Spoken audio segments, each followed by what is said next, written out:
Copy కొట్టు, చూడకుండా రాయాలనుకోకు, తట్టుకోలేవు, fail అయిపోతావు.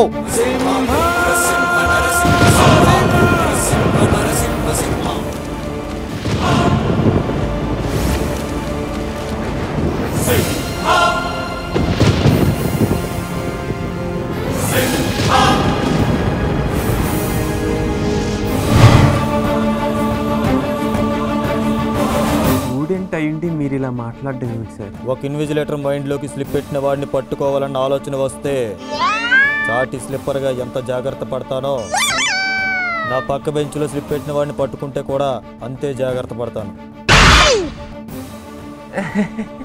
దానికి ఇన్విజిలేటర్లు మేము ఉన్నాంగా. ఇన్విజిలేటరా? ఎక్కడ? నా పేపర్ కాపీ కొట్టాడని చెప్పిన స్టూడెంట్ ఆన్సర్ షీట్ చింపేస్తే నో ఇన్విజిలేటర్. చున్నీలకు పిన్నులు పెట్టి స్లిప్పులు తీసుకొచ్చిన లేడీస్ని చెక్ చేయడానికి నో ఇన్విజిలేటర్. ఇదేంటని ప్రశ్నించిన సీనియర్ స్టూడెంట్స్ని డిబార్ చేసినప్పుడు నో ఇన్విజిలేటర్. ఆన్సర్ షీట్ లాక్కుని అన్యాయంగా చూసి రాస్తున్నప్పుడు అయ్యా ఇది మా పరిస్థితి అని మొరపెట్టుకున్నప్పుడు నో ఇన్విజిలేటర్. పాపం ఫ్రెండ్స్కి స్లిప్పులు ఇవ్వడానికి వెళ్ళిన దాదాపు 300 మంది స్టూడెంట్స్ని గేటు బయటకు గెంటేస్తే నో ఇన్విజిలేటర్. అప్పుడు లేవని నోరు. ఆఫ్టర్ ఆల్ నేను ఒక స్లిప్ పెట్టి ఎగ్జామ్ రాస్తుంటే లేస్తుంది. సార్ వాళ్ళు మీలాగే ఏరియాలో పెద్ద స్లిప్పర్లండి, మీకు తెలియందా? మాలాగా పెద్ద స్లిప్పరా?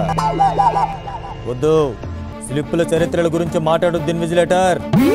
చరిత్ర అంటే మాది. చూసి రాయాలన్నా మేమే, ఆ రాసిన దాన్ని తిరగేసి రాయాలన్నా మేమే.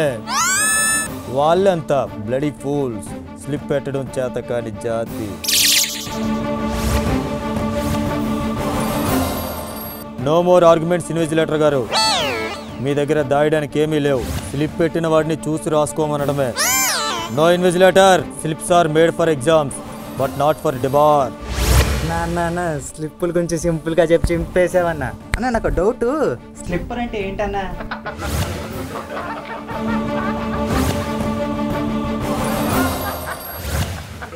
అది కూడా తెలీదా?